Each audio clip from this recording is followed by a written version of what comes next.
porket DDS ka, ay hahayaan na lang kita maging tanga. Hindi.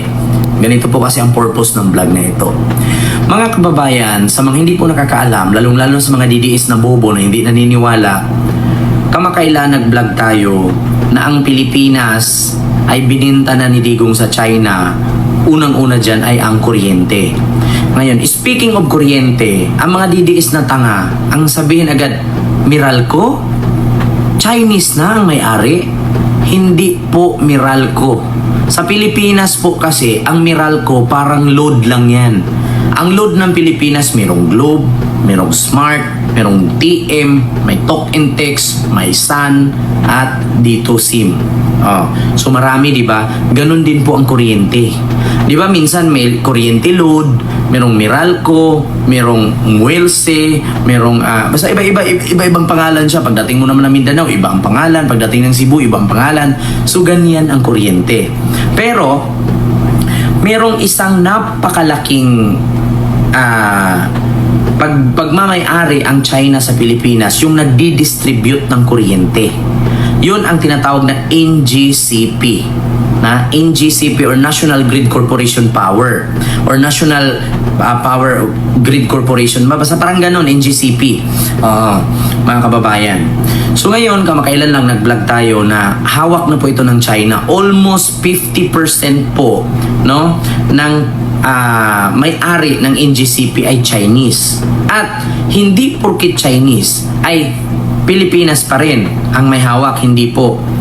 Ibig sabihin, Chinese na 50% ang may-ari, hawak na din at kontrolado na din ng China ang kuryente ng Pilipinas, Luzon, Visayas at Mindanao. So ngayon, nakita nyo naman sa title natin, kontrolado na, meron ng computer control, no, ang China sa Philippines. Bakit ko nasabing computer control?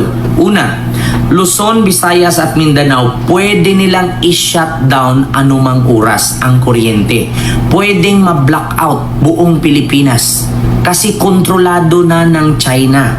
Hawak na ng China ang switch. No? Meron silang mother system na tinatawag. Kapag pindutin mo at papatayin mo ang buong Luzon sa kuryente, patayan mo ng kuryente anytime. Meron silang switch button na nasa diliman. Sa parting Luzon, kung ipapatay ang kuryente sa parting Luzon, nasa diliman ang switch, ang power off or power on niya. Ang switch button nasa diliman. Pag sa Cebu naman, nasa Cebu, patay lahat ng kuryente buong Visayas. Actually, tatlong region, Luzon, Visayas at Mindanao. Ang Luzon, ang switch button dyan para mamatay ang kuryente, nasa diliman. Ang sa Visayas, nasa Cebu. Ang sa Mindanao, nasa Cagayan de Oro. No? Kaya mga DDS, mga kakamping, mga loyalista, baka naman sa panahong ito, mapagmatsyag, mapagpanuri, mapagmasid na tayo. Anytime, kahit sa ngayong oras na to, pwedeng mag-blackout ang buong Pilipinas. Ang pindutan ng switch para mamatay buong kuryente ng Luzon, nasa diliman. Ang pindutan ng switch kung gusto ng China patayin ang buong Cebu, nasa Cebu. Buong Visayas, nasa Cebu. Kung gustong patayin ng China ang kuryente sa buong Mindanao, nasa Cagayan de Oro.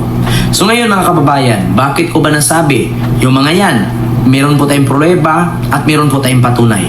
Panoorin niyo po ito. But as we can see from the GIS, that 40% is currently owned by State Grid of China Corporation plus the 4 other Chinese nationals. Operational computer in Nanjing.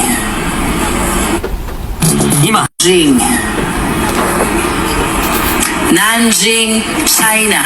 There is such a thing as operational computer in Nanjing, which is connected to the server in the Philippines that can control.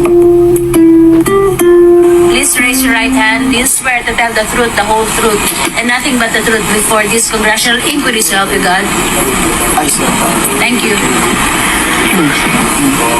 So the question of the Honorable Luis Trump. Your Honor, if they're referring to the control system, our SCADA system, we have 3 control centers in the different regional grids. We have in Luzon, Visayas, and Mindanao.